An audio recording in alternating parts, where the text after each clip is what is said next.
Hey, people of the reefing world, my name is Rich. And my name is Ben. And today on Reef Beef, we are going to talk about BRS a little bit. We're going to be talking about psychics, and we're going to talk about calcium reactors and questions from beefers. This episode sponsored by saltwateraquarium.com and powered by PolypLab. Powered by PolypLab. This is the fucking way. This is the way.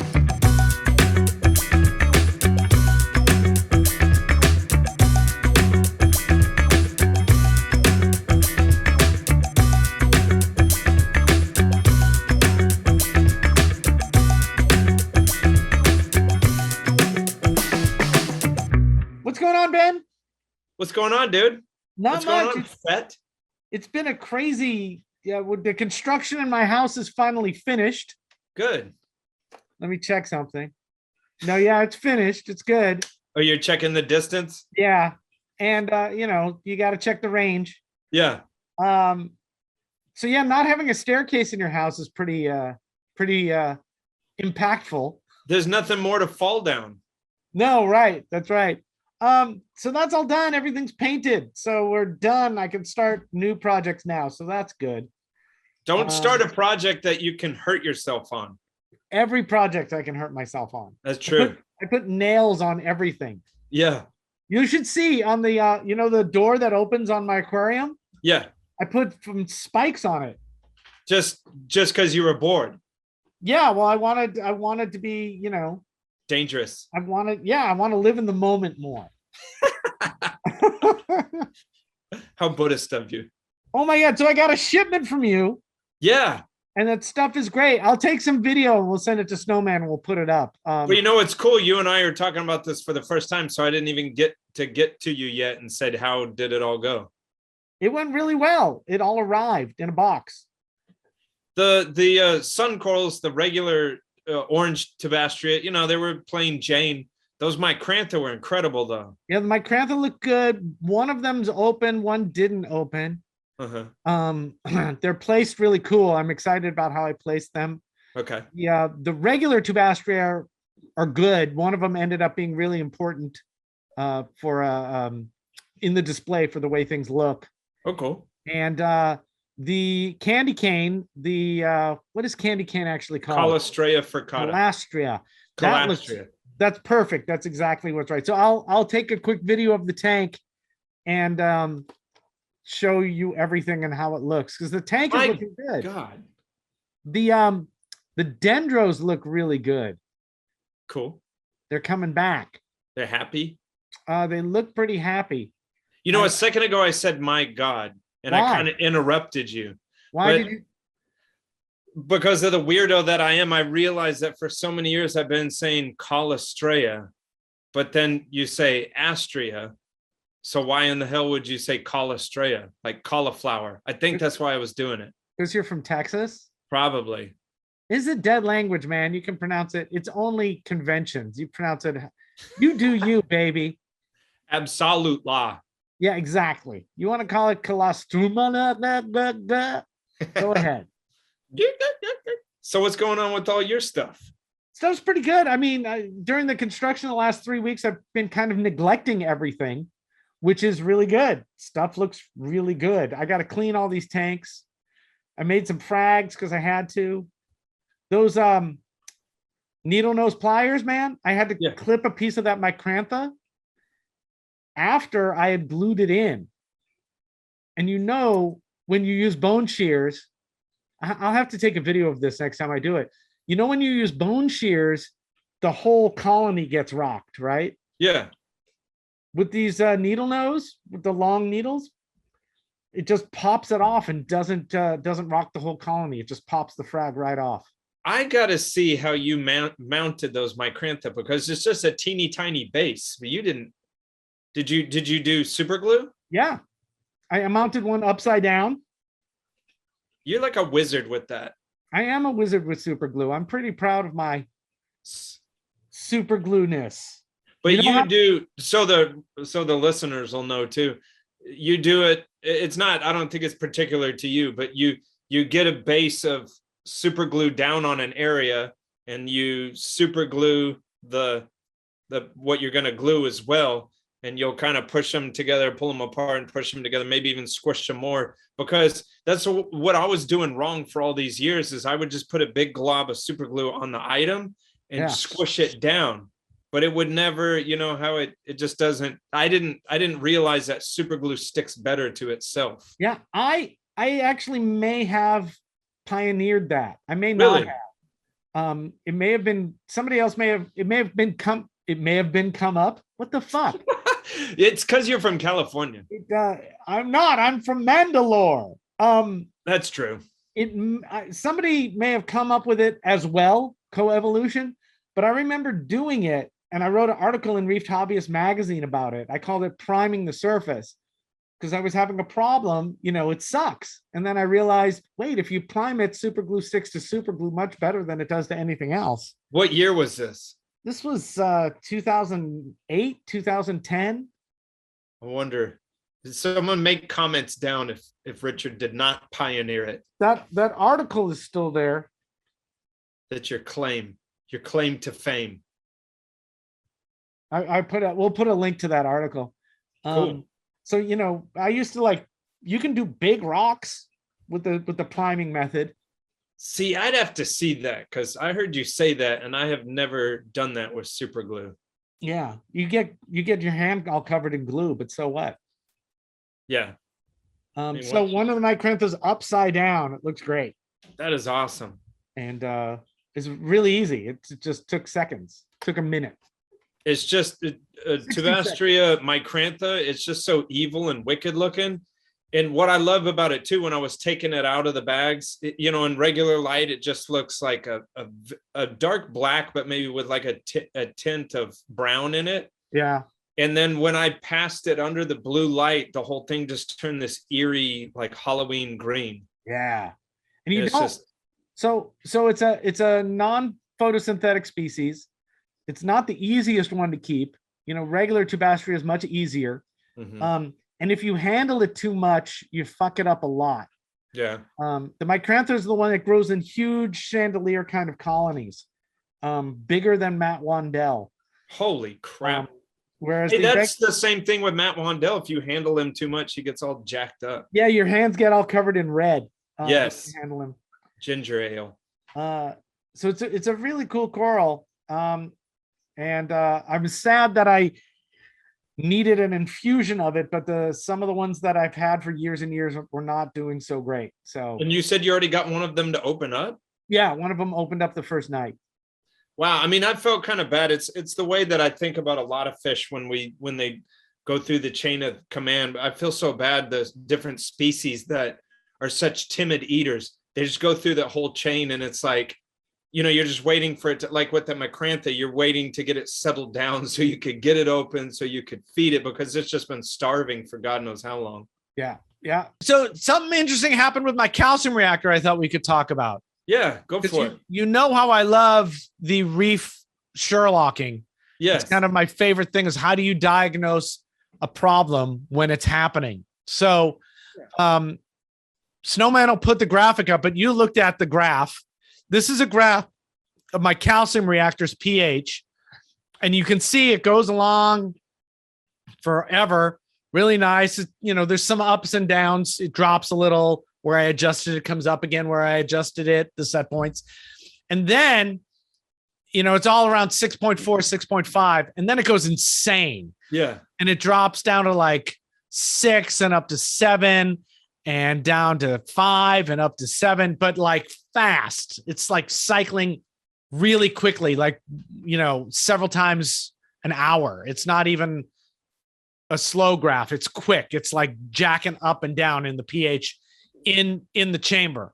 So were you around or were you off somewhere? I added some calcium reactor media, and then I went away. And when I checked it later that night, it was like, what the hell is going on? Yeah. So let me see what I did. I added calcium reactor media, and I upped the flow through the calcium reactor. So the effluent, I turned it up because my alkalinity had dropped some, and I wanted to bring it back up. And then about 24 hours after that, I made a change where I brought the effluent flow down again because I thought maybe I'm going too fast for the reactor. But then I went to bed. This was late at night when you do stupid things. And I woke up the next morning and went, well, that's stupid. I've turned the flow all the way up before. It's run by a SpectraPure liter meter, the ATO version. So it's got from 0 to 10. Yeah. So if you saw a calcium reactor cycling pH like that, what would you do? What do you think it is? How would you figure it out? I would, first off, I think maybe there was a flow issue with the feed pump, possibly. Feed pump was cranking away, no problem. Then I would wonder, you know, is my CO2 out? Did my bottle give up the ghost? I checked that. The bottle is low, but it's not out. Actually, I haven't changed that bottle in over a year. How's that? Yeah, that's nice. But it's still got some weight to it, and it's still pumping. So no, there is still CO2. As is so common, I would wonder, you know, well, you already said it, but I would think like, when was the last time I changed the media? Because then it gets mushy and gets cloggy. Yeah, that's what started the extravaganza. I had added some media. And besides that, feed pump, circ pump, maybe something's wrong with the circ pump, the circulation pump. Is that it? That's what it turned out to be. Yeah. That Siche that we kind of rigged? Yeah. So what's wrong with it? And how do you tell? Well, was it not moving? You couldn't see any. It was moving. So I love it. We both did all the obvious ones first. Yeah. And then I thought is something going on with the circ pump. I touched it. It's vibrating just fine. Turned it off, turned it back on, vibrating just fine. What else can you check for on the recirc pump? Did it get locked up? Was it hot? It was not hot. You know, I guess at that point, I don't remember how we rigged it up, but it's like, I mean, it's vibrating, sure, but the impeller could be locked up. You know, it's like, I would want to verify a little better, looking into the system, seeing if I see any movement from the circ pump. Good. There was very few bubbles moving through the system, even though the calcium was the CO2 was dosing. Okay.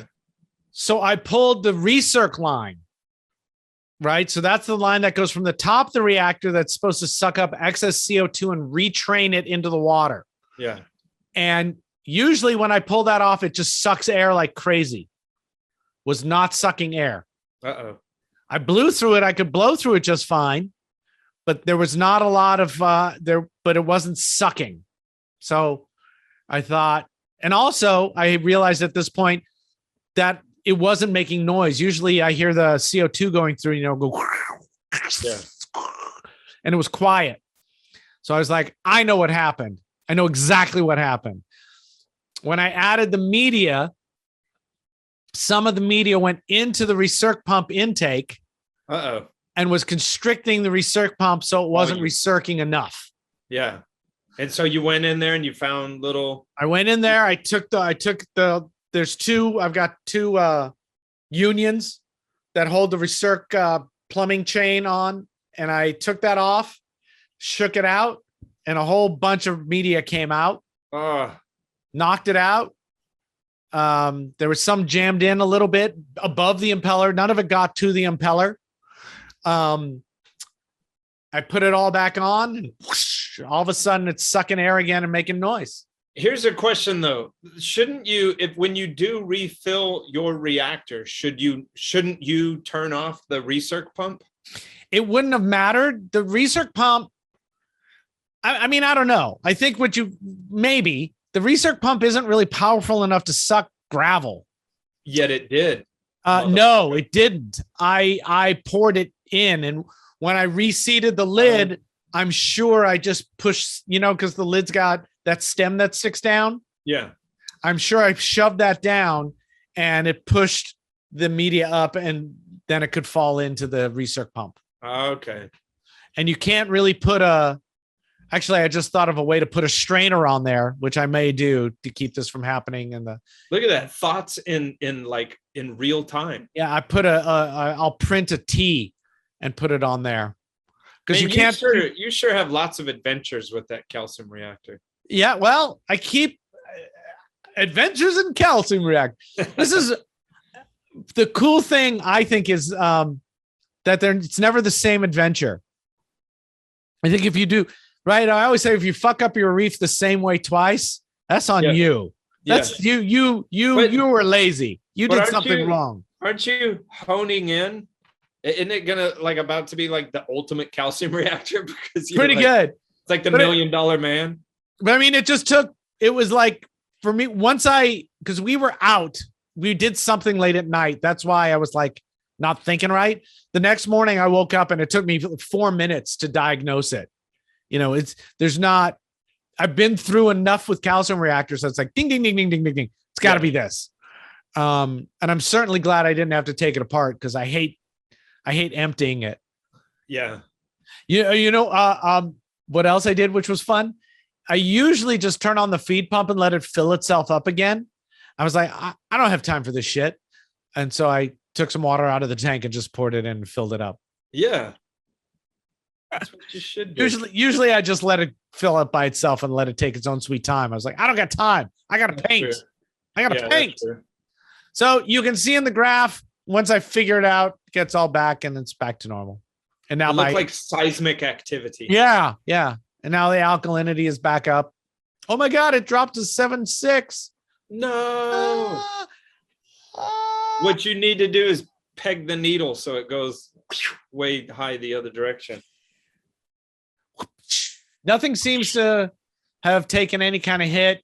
I got to test phosphates again, see what's going on. Well, do you know the alkalinity went from what to what? About 8.5, 8.6 down to 7.6 at its lowest. I mean, that doesn't sound too terrible. For a day. I've also got to send these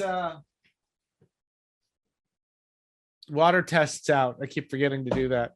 Is that what's that called? ICP analysis. Yeah, ICP OES. Yes, although I think they're doing all just mass spec now. Okay. But I keep forgetting to send that out. I'll send that out. We'll see what my phosphate is. I'll do a test as well. But everything looks fine. Boo, whoop, whoop, whoop, whoop, whoop. This show is powered by PolypLab. PolypLab. PolypLab. Richard, what sort of PolypLab products do you use on a regular basis? Oh, it's right there. I use this one on a regular basis. This is Reef Roids, which is an interesting name. I go back and forth on that name, but it looks like this on the inside. If you look at it, it looks like powdered stuff. And you have used a lot. I like this stuff. I use it to feed small polyp stony corals because they have little mouths, and it's one of the foods I use in the mix when I've spawned acroporas, first foods for babies. Get a pretty good feeding response for it. And I also just feed my tanks at every couple of days. I also use a PolypLab booster, and that it's kind of like putting a food stank. It's like barbecue smell. Yeah. It's like when you go to an open house and they have like cookie smell. It's Wait, like I know what it's like. You're taking a walk with your family in the neighborhood and someone's like cooking burgers and you're like, damn it, I'm going to go home and cook burgers. That's what PolypLab. Yeah. It's like when you smell bacon and you go, oh man, I got to eat bacon. So PolypLab Reefroids is the bacon and the other of the reef world. Yeah. And PolypLab Booster is the bacon smell. Yes. Yeah. Of the reef world. It works. Well, yeah. I use this product called One, and I use it on tanks generally smaller than 50 gallons. And it's a all-in-one sort of additive. Now, you can't dose it because you have to shake it up by hand before you use it. Don't ask me why. That's just how it is. And so, but it takes care of alkalinity, calcium, and magnesium. And so it's great on, little nano tanks. I believe it depends on your coral density, but it's like 1 capful per 50 gallons. Yeah, there's always chatter. There's always talk on forums and stuff about the reef hobby needing to be affordable. It should be affordable. It should be more affordable and more accessible. We don't need all this tech. And it's true, you don't need all this tech. And one seems to be one of those products that if you don't want to have a doser and you don't want to be having a controller and you don't want to be going all crazy, this is a simple way to get your tank what it needs. Electrolytes. Technically, you do when you go to feed your fish tank, just shake up the bottle and, if you have a tank. But I mean, I'm not saying it that PolypLab isn't saying that the product is specifically for tanks under 50 gallons. That's just what I do. Yeah. On that. But I mean, do it by hand. Yeah. And, test your alkalinity from time to time. Make sure you're in the ballpark. One of the other things, and I don't have these near me. The camera thing? No, not the camera, the gluelets. Oh, gluelets. Everything got picked up, so I'm not actually sure where my bucket of gluelets they have went. a whole bucket of gluelets, little super glues that are good to use. They're little containers. So, because every time I get a big thing of super glue, I don't do that anymore because I just muck up the tip. And a lot of those companies have fancy tips where they say, won't muck it up. I always muck it up. So the thing I like about the PolypLab little gluelets, it's just kind of like a single use little glue. Yeah, it's like the Taco Bell hot sauce of the reefing world. Yeah. You don't need a jar of hot sauce because that's just going to get people's fingers in it. And, it's going to have bacteria growing in it. And you're going to chips and cheese is going to fall into it.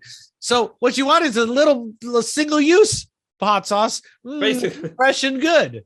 PolypLab gluelets. There's no tortilla chip pieces in there.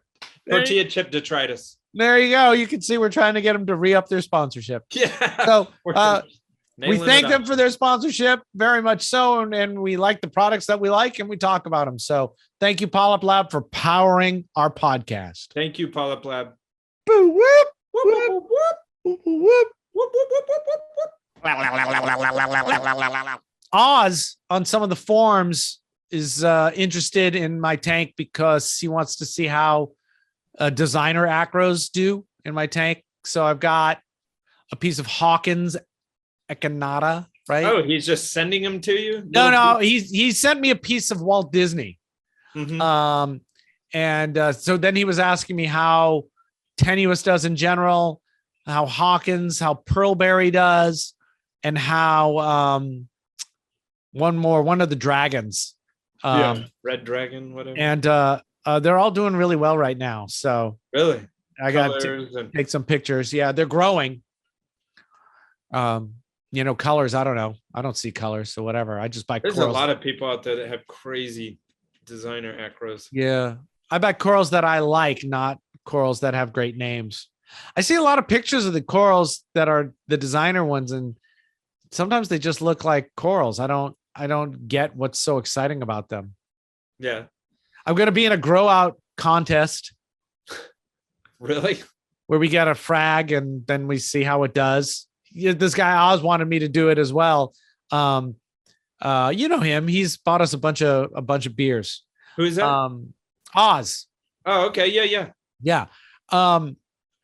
He's bought us a bunch of beers. So I asked for 2 frags because that's the kind of asshole I am. Because I wanted to put one in the display and one over here. Yeah. And see how they grow in the same water under different lights just for fun.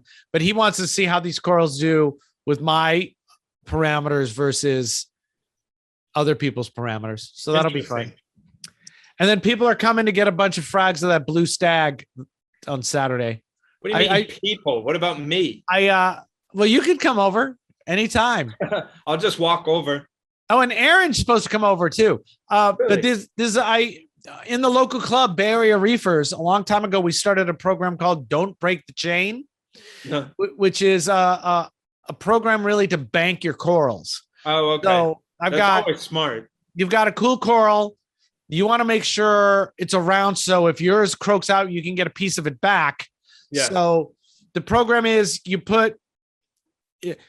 I put a coral in the program. I say I've got 6 frags of it, but I can cut you fresh ones if you want or whatever. And you've got to put the first 2 frags back into the chain. And then you can do whatever you want with them. And if I lose it, if I lose it, I get the first next frag that's available because I started the chain. And if you've put corals back into the chain, you get first dibs if you lose it as well. So it's a really nice way to keep stuff around that would otherwise just vanish. Maybe we should write an article about that and roll it out. That sounds cool, but maybe this is me. At the same time, it sounds unnecessarily complicated. How so? Just designate some people that want to, spread their frags around and just spread them around evenly. Yeah, but then they start selling them instead. You get people who want to. Well, then, like the way I'd approach that, if someone was just being advantageous of that situation, I would just kick him out of the club. Well, now you're complicating the whole thing. Hey, kick and violence isn't complicated. You see that. You see the reasoning behind some of the rules. Yeah. It's also nice to get into people's tanks that you don't know. I mean, you can set whatever parameters, you have to say you have to be able to keep SPS for 2 years or whatever the hell you want to do to kind of vet them. So it's not just going, cesspools. But, the idea is to get it out there, not just among the 4 people, but all over the place so you can get it. I mean, I do that within my own clients' tanks. And exactly. The cool thing is it has served its purpose several times. Right. I had a client where something bit the dust and they're like, well, I guess that's gone. I was like, you know what, dude? I got that in 3 other places. And I brought it back to him. He was impressed by it. He didn't even know what I was doing. When I was more active socially with reefers, there was a group of 6 of us that we shared corals all the time with. But those people have moved away and there's not as many around, and, people come and go from the hobby. So I kind of like that what they've done. They've also automated a whole bunch of it, which is really cool. I should get them to write it up because I think it's a cool program. That might be cool for other people to check into. Yeah. Let's do Ask Reef Beef. Okay. So what? Go. I saw that there was some. We started Ask Reef Beef as a way to get people to answer questions rather than us stumbling onto people's questions and it's a fun way to create more content. Yeah. But it's also, it gets to us and it gets to us. And the way you do that is how, Ben, if somebody wants to ask Reef Beef a question, what do they do? Become a member. And I believe that's like the bottom membership level is just like $8 a month. Yeah. The membership, and then you'd ask us questions. We could do like what we're about to do now and plug in some of your questions. So the little bit of money you give us helps us keep this going and buy the equipment we need. And we like that. And we're happy to answer your questions. So reefbeefpodcast.com/membership. And then we get your questions. Yeah. We got 3 questions from Brooks this time. Brooks is very productive. Brooks is. The first one, what do you think of keeping a horseshoe crab in a reef tank? Maybe a display refugium. Okay, so let me tackle that real quick.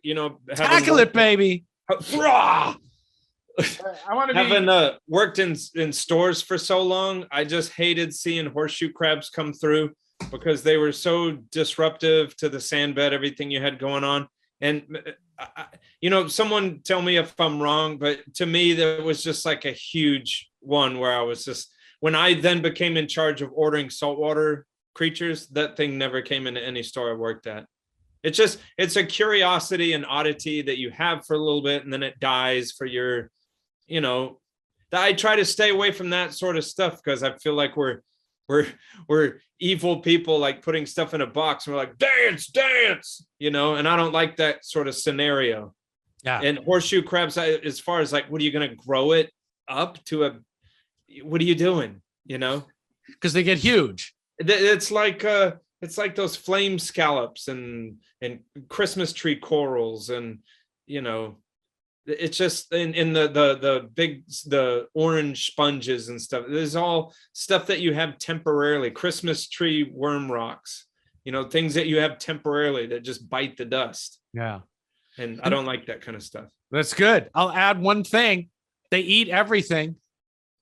Yeah. Horseshoe crabs eat everything. Aren't they voracious? So they are voracious. So they don't do well long term in our tanks, and they eat everything. So I wouldn't get one.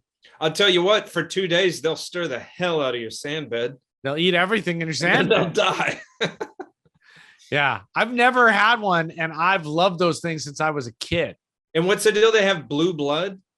Yeah, they have blue blood that we essentially milk all the blood out of them for science. Throw them back in it. Or not. Depends. There's companies that do that. Sure, Ben. Boo, whoop, Whoop, whoop, whoop, whoop. whoop, whoop. Whoop, whoop, whoop, whoop, whoop, whoop. saltwateraquarium.com. .com. No, Yeah. don't go to saltwateraquarium.com. Go to the affiliate link that's down below us. And that lets them know that you found them through us. And then maybe they'll keep paying to have our podcast online. Yeah, but for real though, because if you just go, we just say saltwateraquarium.com and you just go there, they don't know that we told you to go there. So Yeah. I mean, And you can also send them a note. Scott sends them a note every time they buy something from them, and he puts nice notes in. It's really like helpful. a personal handwritten note. Yeah, it's written in his own blood. Oh wow, He uses a quill. that's and good. And Kenneth's grandmother answers the phone, so that's really yeah. She answers the letters from the phone. yeah. What does that even mean, Ben? That's what they used to do back in the days. Oh, okay. So saltwateraquarium.com, but use the affiliate link below. We like them forever. They're just a great online source with pretty much anything you want in the reefing world. I mean, what do they not have? They don't have human heads. That's true. That's about it. Otherwise, they've got everything else. That's They've true. got one of the new things they've got is cleanup crews that Yeah. they keep in-house. They keep in fallow systems, so you're not going to get any fish diseases. And they're big. They're big and delicious. Delicious in the sense that they're good for your tank. And they come in bags that are labeled really well, so you know what you got. Yeah. So I like that a lot. And they ship really quickly. Yep. Whenever They have I 3 locations across the United States, so they can get your package off to you quickly. And generally, if you order in the morning, they're going to ship it by 1 o'clock that afternoon. So you get it really quickly. It's really convenient. They're a small family-owned company, which is pretty great.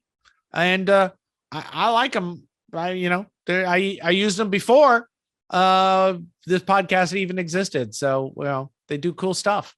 If you need something for your aquarium or your hobby, get it from them.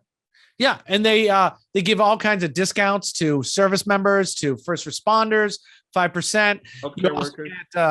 There's a rewards program, so all the money you spend, you end up getting money back that you can use to buy stuff.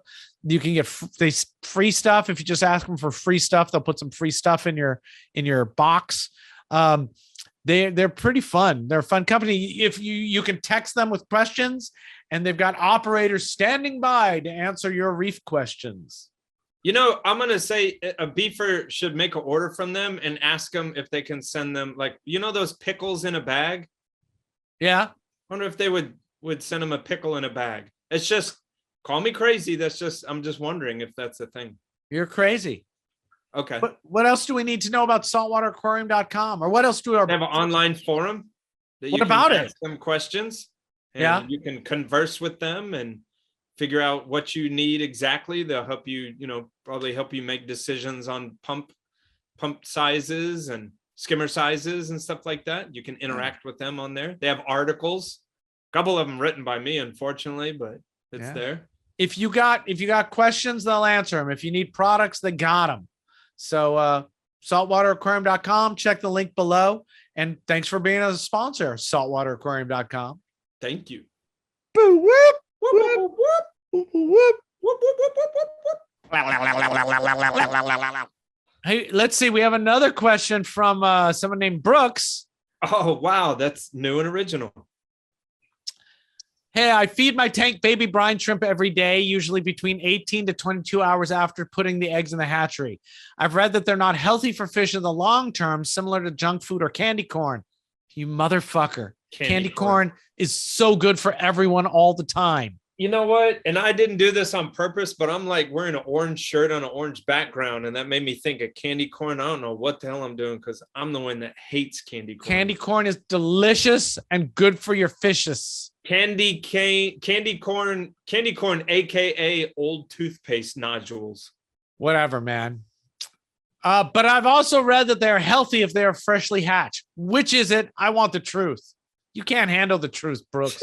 You can't handle the truth. I know the truth. Brooks At the zoo, I used to take care of a 500-gallon moon jellyfish tank, and we would, what was that called? Decapsulate brine shrimp cysts with bleach. And then, but we would put Celcon in there. I mean, can't he soak them in Celcon and make them more? Well, my understanding is that adult brine shrimp are worse than candy corn because they don't have much nutritional value. But freshly hatched Artemia still have a bunch of the yolk sac on them. Oh. So they are delicious and nutritious, which is why they're fed to jellies. The Celcon, you know, that's an interesting. Babies with Celcon, they get coated in it. I don't know. It's in the water. That's always good. That's fine too. But freshly hatched BBS, good. Older BBS after 24 to 48 hours, 48 hours for sure, they've lost all the yumminess that's on them. The only thing that I would say about adult Artemia is that, you know, you can sometimes get them to entice fish that are being difficult to feed. Yeah, like so candy corn. Yeah.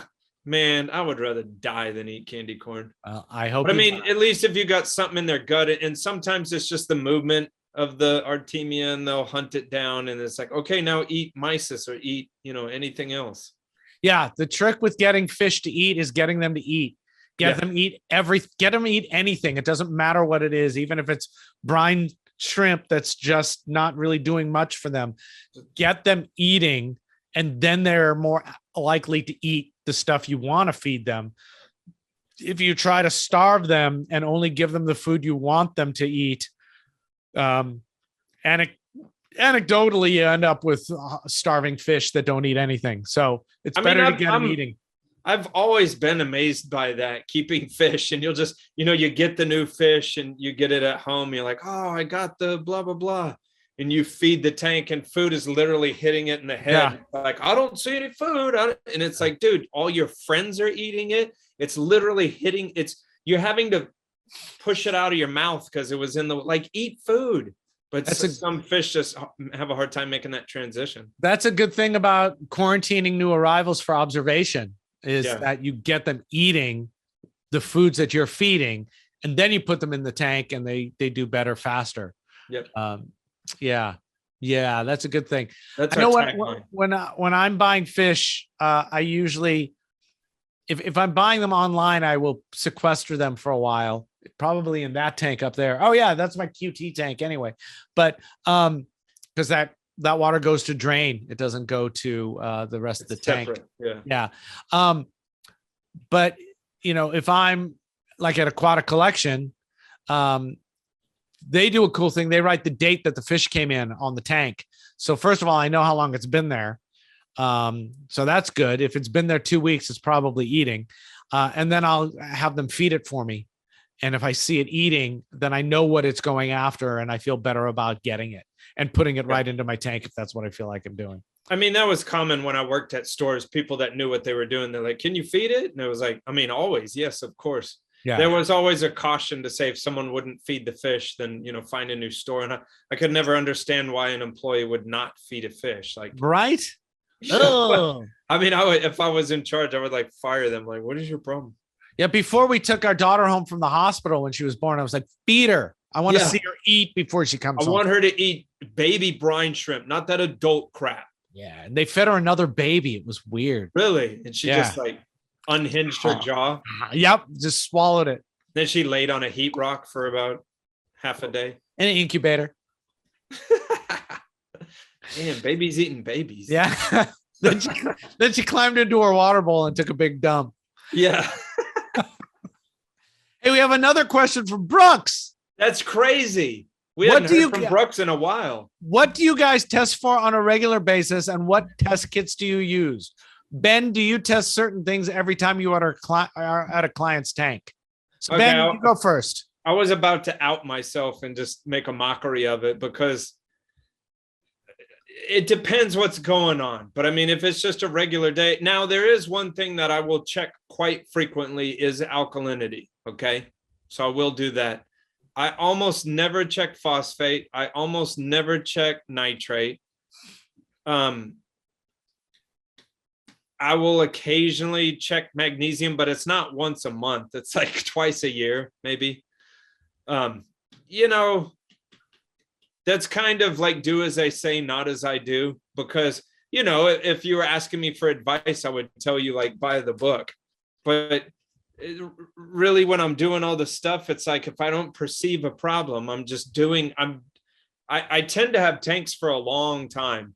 So if I'm changing the same amount of water and doing all the stuff mechanically that I have been doing on this damn tank for like 8 years, 10 years, and everything is rocking and rolling, I usually don't stop to check much of anything. Yeah, because you're assuming everything's going to be fine. And which I can tell you, you could, that sometimes get you in trouble, but it's like you and I have talked about before, it's weighing, you know, spending more time on something and doing something that you're like, oh, well, shit, it's already 8.4. I knew it was that, you know, 2 weeks ago, I already knew that.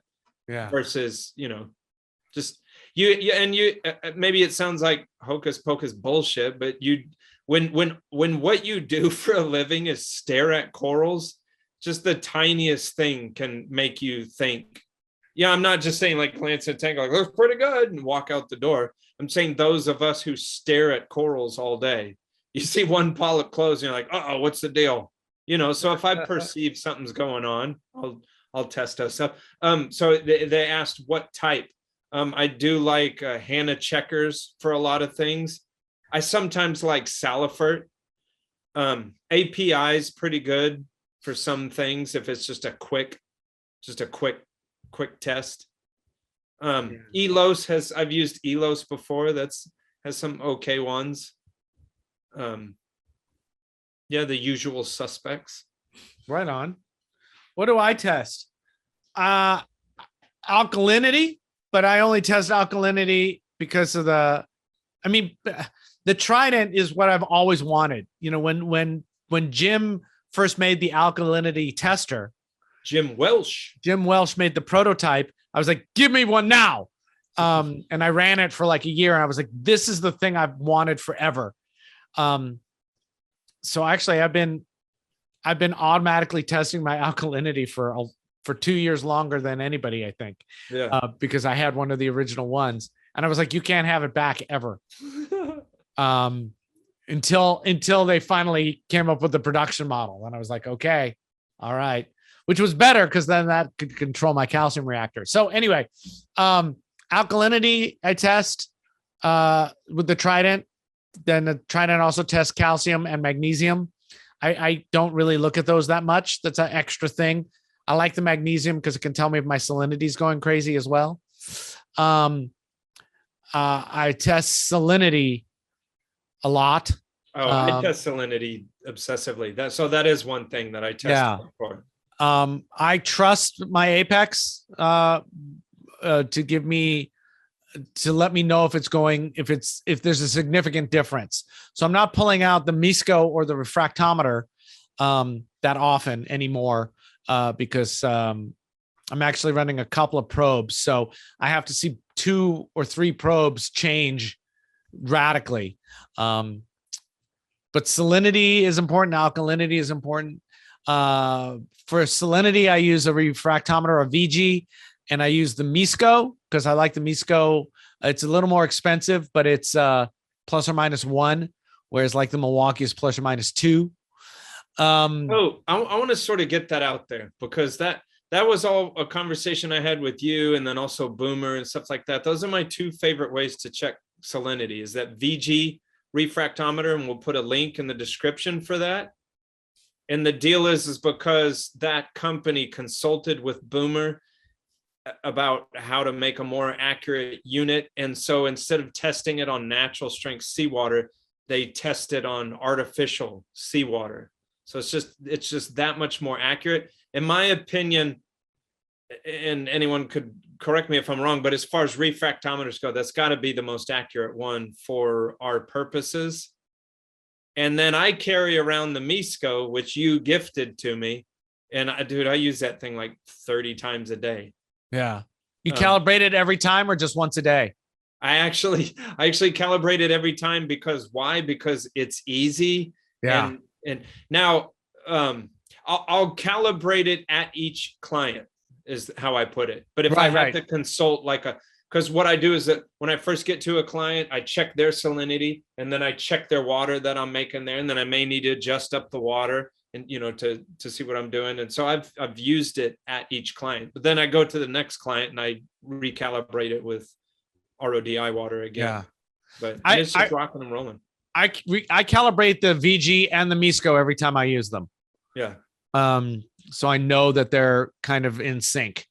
I think it's important to do with salinity testers like that because I've run into so many people that have like the lower end refractometers. And I'm like, and they'll say, hey, my salinity is blah, blah, blah. Do you think that's a problem? It's like, well, when did you, and you find out that people haven't, recalibrated in like 6 months. I'm like, what are you doing? And do you use a standard? I use a standard every time too. Well, on the Misco, I could get a standard and double check at that, but on the Misco, you recalibrate it with RODI water, and then it's supposed to be distilled, but yeah, but I guess I could carry around some distilled water, but and I guess that would be smart to occasionally check it. There's almost every company out there has a 35 parts per thousand standard that you could go recalibrate it and then go put that 35 parts per thousand standard on there and make sure that it's telling you 35. That's what I do. Yeah. I do both because it just takes a second. And I really want to make sure that the refracto is in line with the Misco. So I'm getting a ballpark for both of them, right? So if I put the standard on and I'm getting 35 at each of them, and then I get 33 or 34, I know my salinity is fine. Yeah. So, and here's the thing: you have a refractometer, whatever way you check your salt level at, you check it and something seems wrong, so you're about to bring it down or bring it up. I'm just saying, go more accurate at it, and that's not even just salinity. That's any parameter. You test a parameter, you're like, oh, I need to do an action. Man, check and check and check before you do that action, because that's a classic way to bomb your tank out. Yeah. A knee-jerk reaction. Oh, it said I had this. I'm gonna go do that. Double check it a couple times, man. Yeah, don't just go chasing a number. No. And when you go to make the change, unless it's drastic and something bad is happening, go slow. Yeah. If something bad's happening, go fast. Yeah. But man, check and check and check and check. And so to double check the alkalinity on the Trident, I use the API kit because it's so bomb proof. It's a drop per DKH.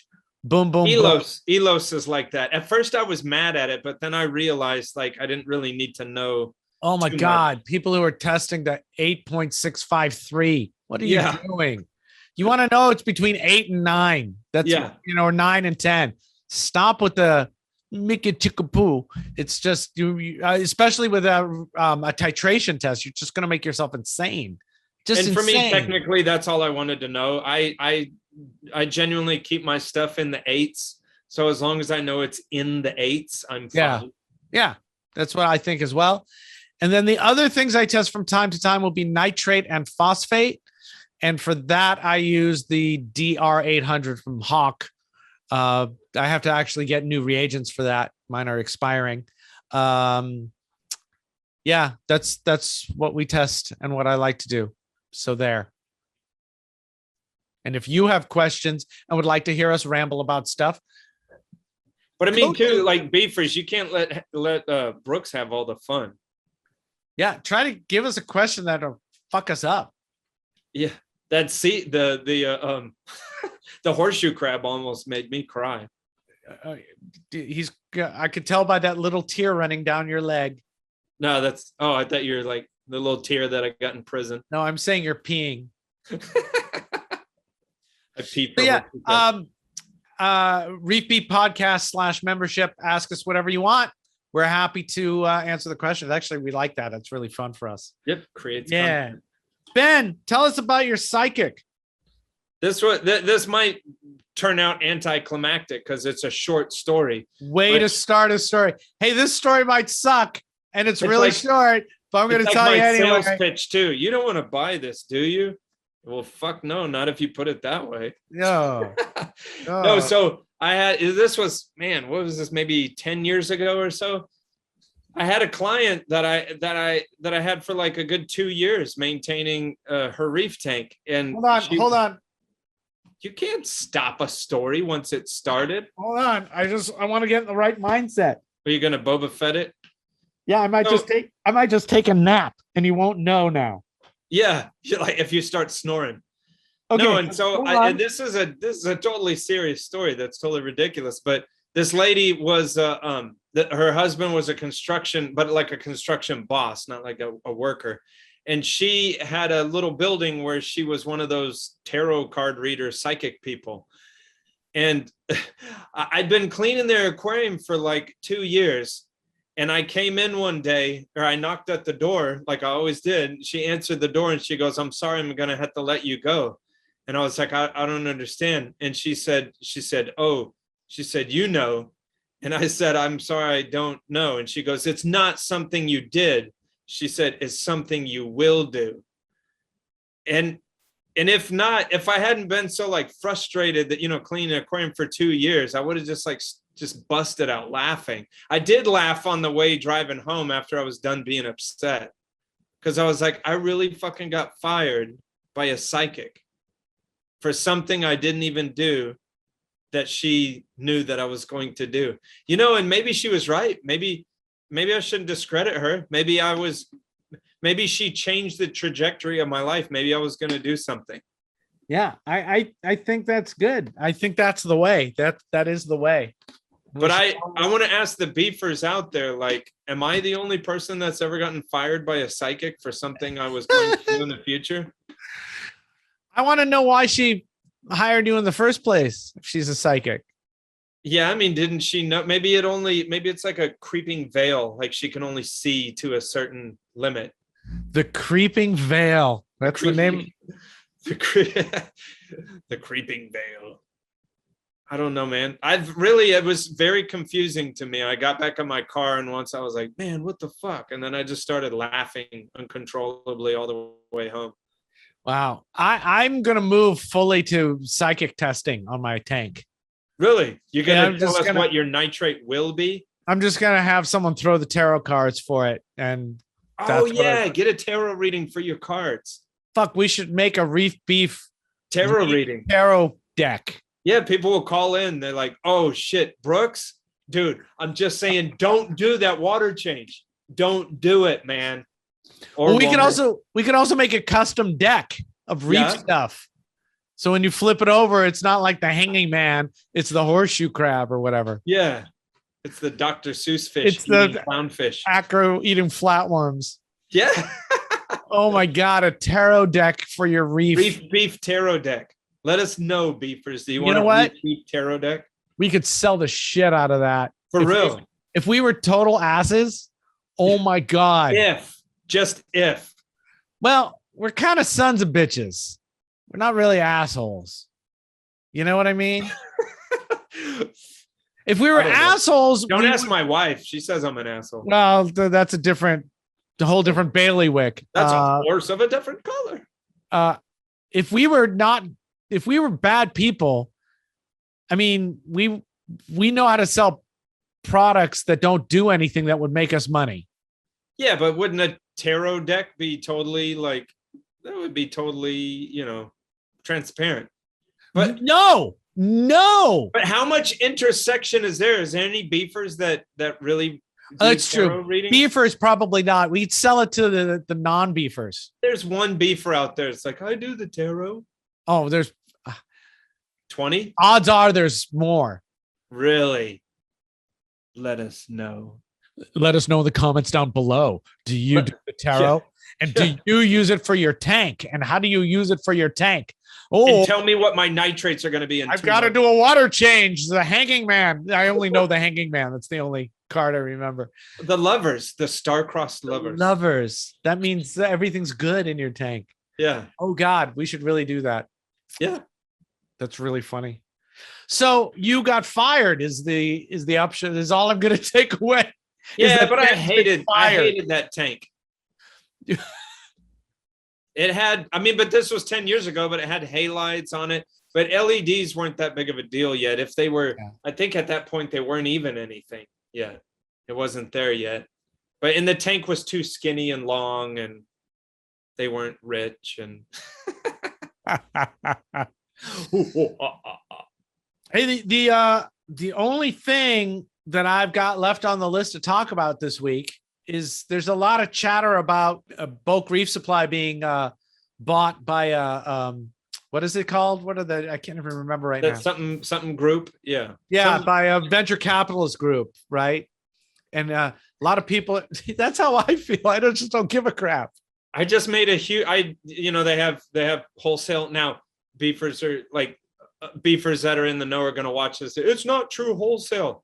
I know that, but bulk reef supply does sell a lot of items that I like a lot and are kind of particular to them. And I order stuff from them.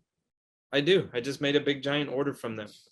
I like their RODI stuff and components and all that and other such things. Well, it's like, they're like the Amazon of reefing.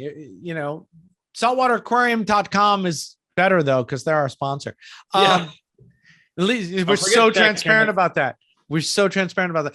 Though, but I mean, it's the basic online thing, period, right? That big online houses are very convenient to order from. But you know why I really don't give a shit? It's because what the hell? What have I got to do with it? The deal's been done. Either things will carry on the way they are, things will get better, right? Or things will get worse. I know several people that work there, and these are really good people. So I don't. It's same as it ever was, man. It's same as it ever was. It's just gonna either it'll get better, it'll get worse, or it'll stay the same. Either Neptune will get better, will get worse, or it'll stay the same. It's just I don't. You know what? That's kind of like I can't get my boxers up in my crack about it because it's none of my business. But that's kind of like life. And as a 182-year-old, I will tell you my wisdom is that we often fret about stuff that on the backside we realize we did not need to fret about so much. That is wise for one so old. Yes. You know why also I think I don't care? Because it's business. Like I will fret up and down the street all day about cyanide collection and how to make the lives of the animals better because that's ethics and it's interesting to me. Business, if people are really just worried about the bottom line, I wish people were more worried about the animal life than they were about paying, how much a light costs. Totally. I mean, you see people berate people, but it's just like, yeah, man, as much crap as I've seen spilled over this BRS thing, I wish people would, where's the freaking Tang police? Bring the Tang police back. Right. Yeah, I just, and it's out of our control completely. Store owners, be conscientious, choose fish that are going to make it.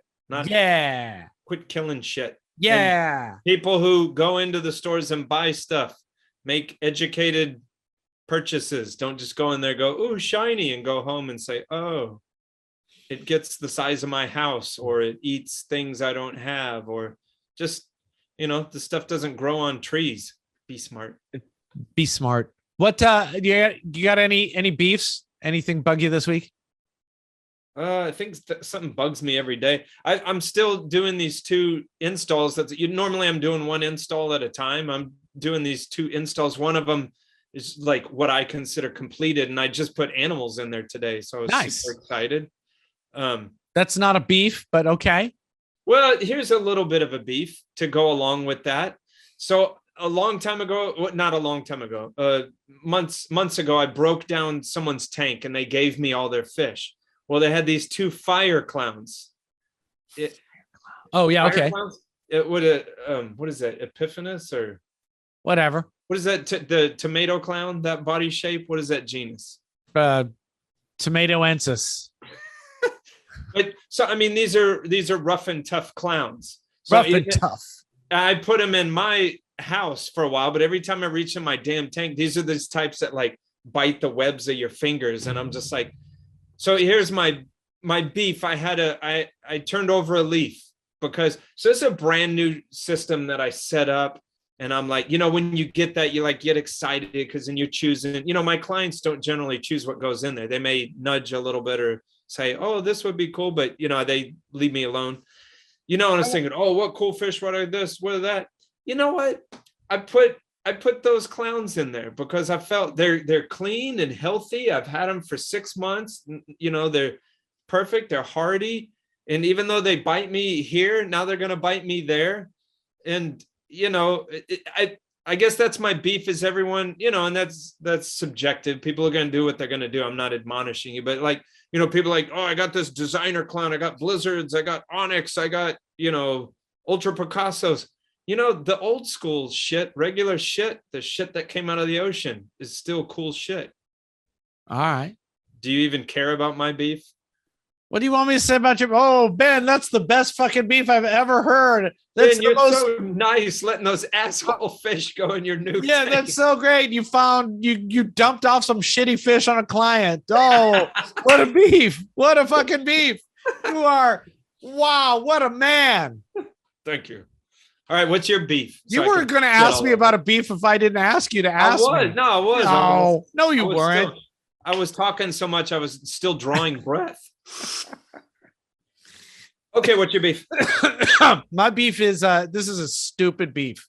Oh, because I do it all the time too. So these frags in the don't break the chain thing that people are coming over, it says, pick up in where I live in my town, or I'll meet you at Aquatic Collection, but I'd rather you come to name of my town.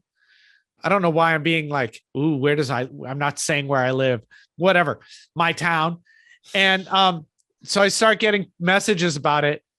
And I was like, all right, come over at 10:30. And they're like, well, where are you located? It's like, it's in the fucking first post. Did you not read the first post? It says my town, pick up in my town. What the fuck is wrong with you? Were they supposed to meet you at the city sign? I don't know. Yeah. They didn't say what's your address. They said, where are you located, which is different. Yeah. So I'm worried, I don't know. Are they just in it for free frags, or do they want to be part of the thing?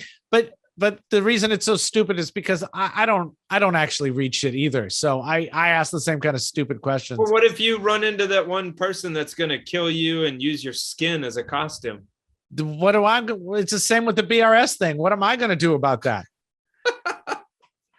But that would be crazy if someone like met you to like at the local gas station to trade frags, and then they killed you and skinned you and put on your skin, and then went back home and was trying to act like you, like see how long that lib would like, are you feeling okay? You're wearing a rich suit. Your skin's a little loose. And they're like, oh, just kidding. My name's Robert. That would be crazy. That would. It's almost as crazy as getting fired by a psychic. I know. Well, I'm so glad I didn't say the name of my town. Yeah, because everyone that wants to kill you and skin you is just like, Richard lives where? Totally prevented me being skinned by meeting someone at a gas station to swap frags. I need $8.65 a gas, and I need that guy's skin. I don't do it at a gas station. I do it at a Denny's parking lot. Okay, You'll get skinned at a Denny's parking lot way faster than a gas station. So, anyway, thanks for watching, and please join and subscribe and all that crap. Join our tribe. Buy us a beer so you can ask us questions. reefbeefpodcast.com/membership. Yeah. And we're, I mean, it's we're $8 a month. What else are you going to spend $8 on? right. How do I got helmets and shit? Yeah. Yeah. I think we're back on track. We were off a little bit, but we're rolling again. So We got a lot of grief for that. I know. Well, we were busy and shit. So I don't got know. sick. We got to be better. Oh, that's right. You had COVID. No, You had ass cancer. I killed a man with a harpoon. You met somebody at a gas station and stole their skin. This isn't really me. My real name's Frank, and I killed Ben and I skinned him in a Denny's parking lot. All right. Thank you, beefers. Tune in next week for Rich and Frank's Reef Beef. Have a great week, everyone. Try the Grand Slam.